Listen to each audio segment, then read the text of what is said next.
It's sun in Brussels today, and that's already newsworthy. My name is Danilo, and welcome to the third episode of the YEPP show. Actually, YEPP also played a role. How does it feel to be the kid in the room? Showing to people that it made a difference. Give a perspective of the future. 6 years ago, I would not say this. Today, we are diving into the future, literally. We'll be talking about the megatrends that will shape our lives in the years to come. Plus, we'll take a look back at the last 6 years of YEPP, the challenges, the growth, and the stories of success that brought us to where we are now. Joining me today is Lisanne, a trainee with the EPP Group Press Directorate trainee in the European Parliament from the Netherlands. Hi, Lisanne. Hi, everyone.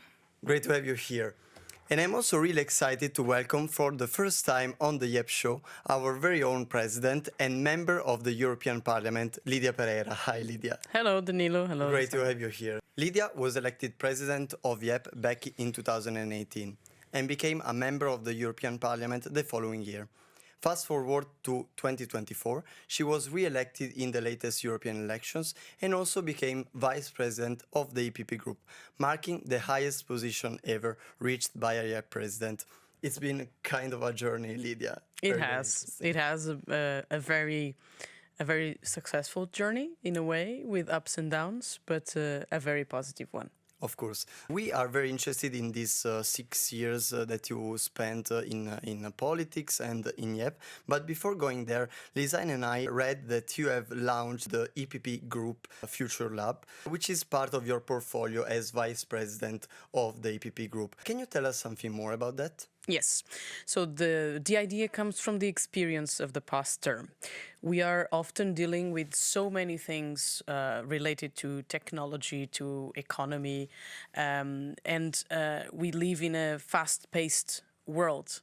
So for us legislators, people that do the policy making, it's very important to be as much informed as possible about these trends. Like now we are talking about not only about artificial intelligence, but as well about quantum computing. So for us to make sure that we legislate in the right way, the EPP Future Lab is exactly for that. It is a platform to raise awareness for the members of the EPP Group, to make sure that we are making the right decisions and taking the right positions in this very complex world that we live in. And this comes, as I said at the beginning, from experience. In the past term, I dealt a lot with files related to cryptocurrencies or to blockchain. And it was very concerning to me, the idea that, there is some discomfort from members, from policymakers in dealing with these matters, with these topics. And so the Future Lab wants to address those in a very collaborative way, to work with the feedback of the members, where we can actually shape the political position of the EPP Group. So it serves as well as an enabler for the policy-making process. Very interesting. Yeah, it sounds very cool. And maybe we want to know also, beside, you mentioned, I think, quantum computing and cryptocurrencies, are there other issues that will be tackled by the program? Absolutely. We are talking a lot about social media. We are talking about the platforms. We are talking about democracy, rule of law. So how do we combine all these elements? Things have changed. 100 years ago, there were not these elements to discuss and to adapt to. And it poses, obviously, risks, but it creates opportunities. So how do we navigate through those? That's what that's another angle that we want to tackle. As well on artificial intelligence, there are, again, risks and there are opportunities. Unfortunately, there's this very negative perspective over artificial intelligence and democracy, but we also want to show the other side of the coin and in promoting a discussion about it. So there's so many topics, and I'm sure today we are discussing this very briefly, but maybe in the next weeks and months we will get to know a new word to which we will have to make sure that the Parliament has to decide in a knowledgeable way. And maybe there are some of these that, Lisanne, are a bit underestimated points, no? I think so, yeah. Do you have some underestimated topics that right now are not talked about but could be talked about more because they could be more interesting in the next coming years? Well, to be honest, the topic of the moment is tariffs, and it's the geopolitical world, which is very time-consuming and energy-consuming. So, but I think one of the positive sides about the Future Lab is the strategic foresight that wants to be applicable to the decision making. So we will for sure work a lot in anticipation. But very quickly now, I cannot see what exactly what can be the buzzword and of the next months. But I think one of the very topical debates that still remains in an open discussion and very controversial, I think it's the use of social media and the implications in democracy, and actually was the topic that officially launched the EPP Future Lab, where we counted with the presence of experts from academia, journalists, and the former Prime Minister of Spain, José María Aznar, which gave us a very interesting vision of someone that has been in government, that is now more retired, the way we should look into these implications, which was a very informative session. But as I say, I think it is something that remains topical. I think it's very interesting that politicians, and in your role, you are trying to push them in this sense. They are giving a perspective of not only what we need to tackle now, but give a perspective of the future. So in not only the next future, but also the future that comes after that. Yes, and that is a relevant thing. And let me tell you this here. For example, we just mentioned artificial intelligence. I think national governments talk very little about the implications of artificial intelligence in their communities. And if we want,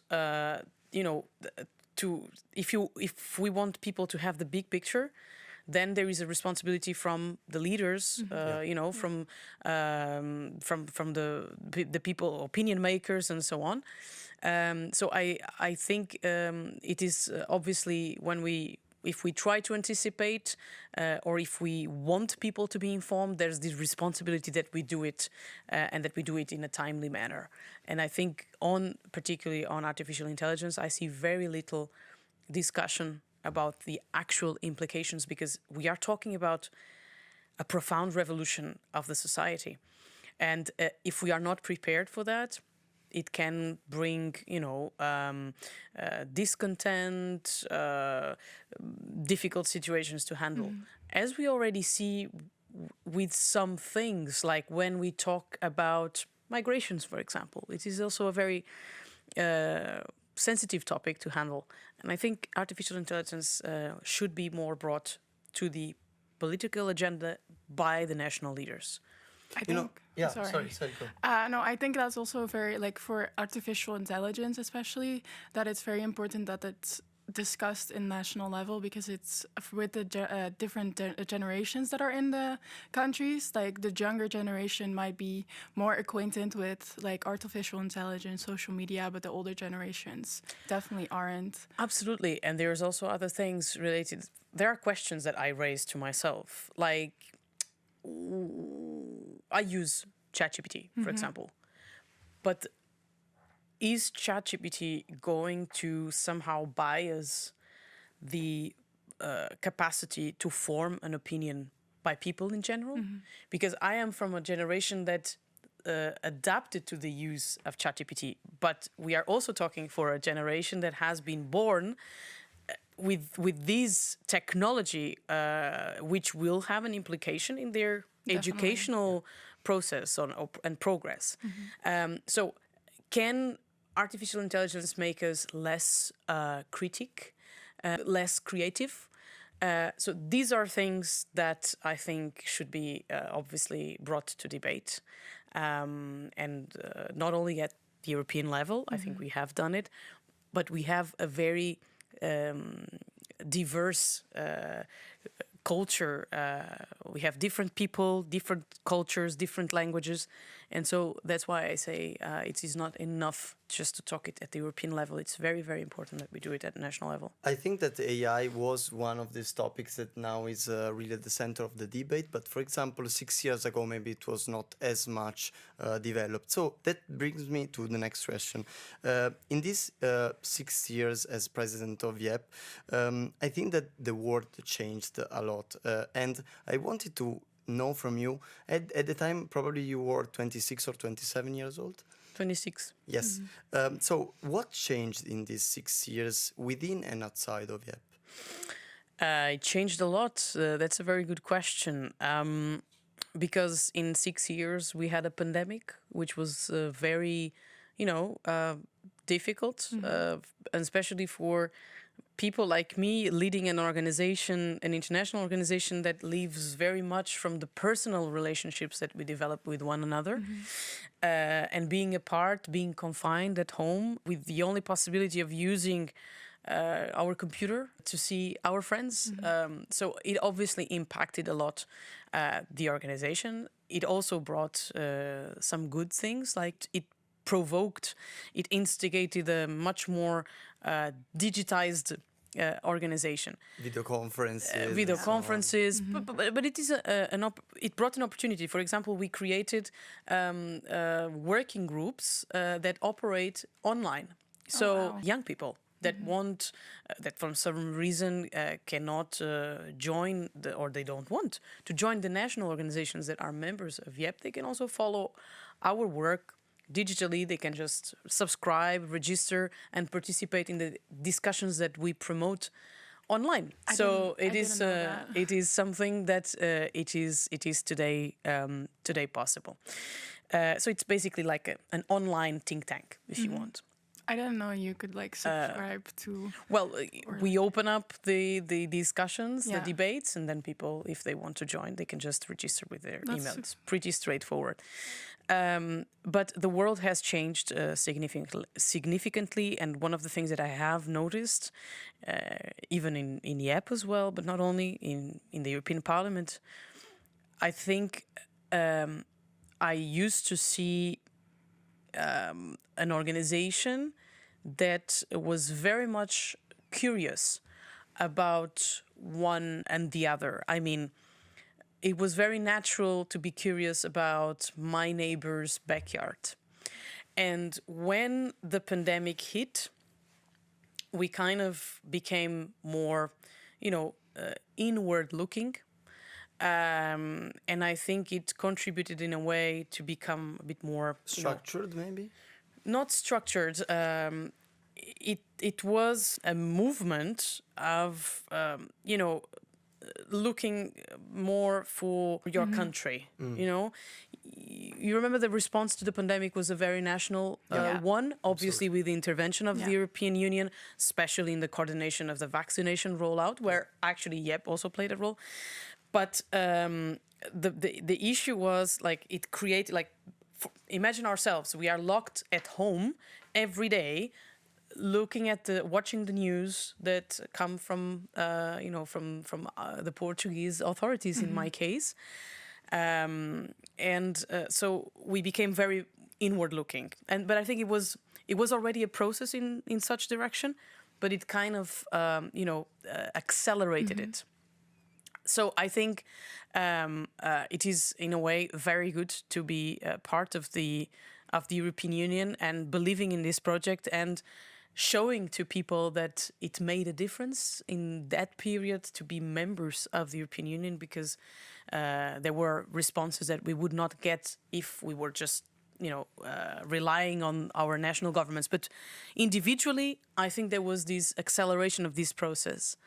And I think we are now in such a situation, now not only with the United States, but it is so it's a logic of being isolated, Yes. being very nationalist and very. And I think so the world has changed a lot in this direction. But the European Union always remained stable, even if at the national level with the member states there was this process of being more inward-looking. This stability of the European Union, I think, will be one of the key elements for the success of this union not only in the short term, but in the long run. So I think it will promote a number of things that we have not tested so far, especially in international trade, that we will be able to engage with partners in the world, with other regions of the world that are not only the United States, but something. So it is basically the consolidation of this huge transformation that is happening in the world, to which I think the European Union is has a key importance, and we will see the merits of the project, even when people question it a lot, especially the more the skeptical politicians, Eurosceptics, but I think they will understand sooner rather than later that we are part of a great project, one that delivers on prosperity and one that delivers for the younger generations. Yeah, that sounds super, like that the European Union basically opens doors for new opportunities. I have a question. In the 6 years that you've been part of YEPP and the European Parliament as a vice president, do you think that the far right has become stronger now than before? Yes, well, the results show exactly that. It is something that we have to, read, understand, and take action. But on this, I think there is responsibility from different actors. But I think if we want to protect democracy, if we want to defend democracy, the moderate parties, either in the center left or the center right, they really have to engage in a way of delivering upon it. And if I may, on this, I think the left side of the parliament, on several occasions, largely contributed for the rise of the far right. It's not a sole responsibility, as I said. I think there is also responsibility from, in a way, from the center right. But in certain discussions, in certain topics, they were large contributors for the results that we see today. So we have to take action. We have to deliver according to people's expectations, and we have to govern for the majorities, taking into account to work as well for the minorities. And this being said, the EPP Group has always remained a very stable partner. We've been always on the side of the moderation, on the side of people. We are the People's Party, so on the side of people. But I think we are now in a process of, in the aftermath of the European elections last year, there was a big loss for the Liberals and for the Socialists and the Greens. But I think they are now understanding that things have changed, and we have to look after people's expectations. And we cannot neglect the fact that there is a substantial fraction of the society that casts their vote in the far right. So we have to deliver upon that. Yeah. We have to deliver for the people, not for groups, only groups in societies. Yeah, I think it's interesting the perspective that we gave on both how the past is also influencing the future and then therefore the future. The interview is not done yet, even if we are running short in time. So I wanted to give the floor to Lisanne for the questions from our social media. Yeah, so we got the question for you for how does it feel to be the kid in the room? So meaning that you are the president of YEPP and you are only 33 years old, but also the vice president of the EPP Group. And also, does being a woman still affect the work you do in politics, or if it's like not? Well, I start by the second. 6 years ago, I would not say this, but it does matter. Mm-hmm. And it's not an easy place to be, but it is something that I think it is achievable by many other girls and women that want to make a difference in their community. So it is not easy, but I can share with you, my experience was a little bit more complicated at the national level, because here in the European Parliament with the EPP Group, I was always, treated as a peer, as, member to member. I've never felt any sort of discrimination because I'm either a woman or a young person. Yeah.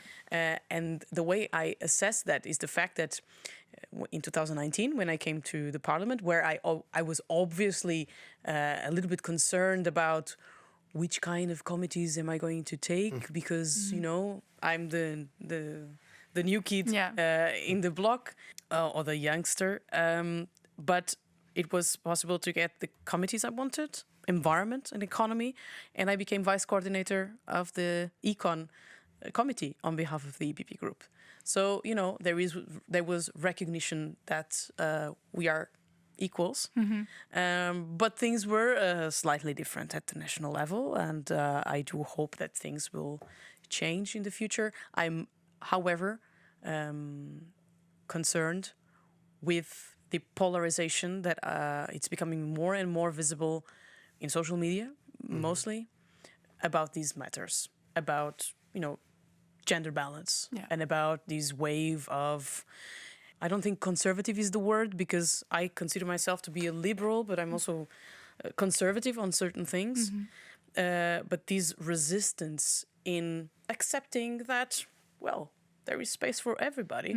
And one thing that I think it is very relevant, I want to say this, I have worked throughout these years in YEPP in very balanced teams, 50-50. And I can conclude, or I can affirm, that the quality of the decisions is much better when you have more diversity, when you have more balance, than when you don't have. So there is, even if we want, an economic element there. Societies which have more women in, more equal levels in teams, in leadership, they succeed much better. They deliver, they grow much higher than the societies that don't have. So I see the merit, and I strongly encourage, to bring moderation for this sort of debate, because I think it is very toxic. It leads nowhere. But we also have to read the numbers. We probably are talking about young women and young men being more on the defensive side, more on the conservative side, and then we have young women which are more on the progressive side. But we have somehow to find a way of reconciling, because there is obviously space for everybody. So even if I was a little bit scared at the beginning, I am very confident that there is the capacity. In the EPP Group, I saw this space to recognize the capacity and the determination that the younger generations can bring for the work in the EPP Group. This was Lidia Pereira. Thank you so much for joining us today. Thank you very much, Lisanne. Thank you. And to our listeners, see you next time. You've been listening to The YEPP Show. Thank you for joining us today, and make sure to follow us on our social media.